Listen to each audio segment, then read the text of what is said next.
कहते हैं कि पाली भाषा को शुद्ध करके संस्कृत बनाई गई है। अब कुछ विद्वान ये भी कहते हैं कि जो संस्कृत का जो ग्रामीण प्रवेश का या जो रूप है, दूसरा रूप है, वो पाली भाषा है।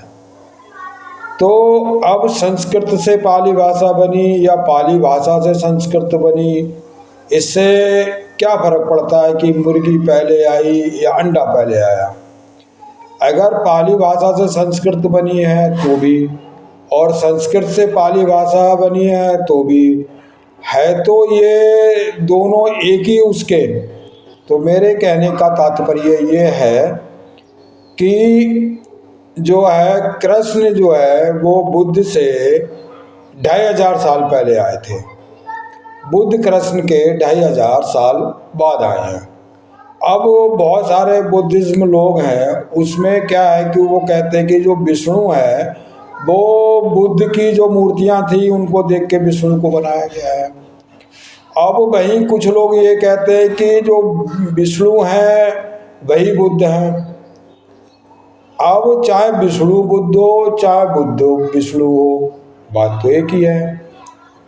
तो हुआ क्या कि जैसे एक दूसरा प्रसंग ये आता है कि बुद्धिज्म के बाद में बहुत समय बाद महात्मा गौतम बुद्ध के बुद्धिज्म 2 भागों में बट गया था, हीनयान और महायान। तो जो महायान के लोग थे वो मूर्ति उपासक थे, और जो हीनयान के लोग थे वो ईश्वर में विश्वास नहीं करते थे। तो जो इसका मतलब मूर्ति उपासना पहले से रही थी। तो जो महायान वाले लोग थे उन्होंने हीनयान वालों को हीन घोषित कर दिया कि ये लोग हीन हैं, ये लोग जो है वो हमारे लेवल के नहीं है, इनका लेवल दूसरा है, और अपने आप को महान बना लिया। और उन्होंने धीरे धीरे करके मूर्ति पूजा और उन सब चीज़ों को बढ़ावा दिया। अब अगर ये मान लिया जाए कि चलो बढ़ावा दिया, आगे बढ़ गया, जो आज का जो हिंदुज़्म है वो महायान है, तो बात तो वही है।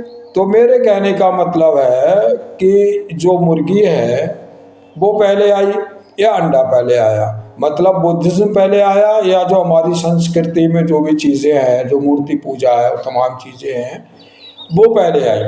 तो ये अब जैसे बुद्धिज्म में ये भी होता है कि ये जो दाह संस्कार होता है, जैसे हिंदू रीति रिवाज में होता है, ऐसे दाह संस्कार होता है। हिंदू रीति रिवाज में जो ऋषि मुनि है या जो प्रबुद्ध लोग होते हैं उनका जो है दाह संस्कार नहीं किया जाता है, उनको समाधि दी जाती है। लेकिन महात्मा गौतम बुद्ध का दाह संस्कार हुआ था।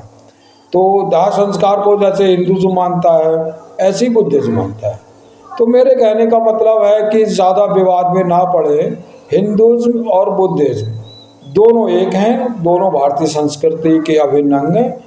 और जो लोग हैं, क्योंकि भारतीय संस्कृति में अलग अलग विचारधाराएं, अलग अलग मीमांसाएं हुई हैं, तो जो लोग हैं जिसको जो मीमांसा या जो भी विचारधारा पसंद आती है वो उस विचारधारा को माने, और ये जो पाखंड है या रूढ़वादिता है इसको हम लोग ख़त्म करें।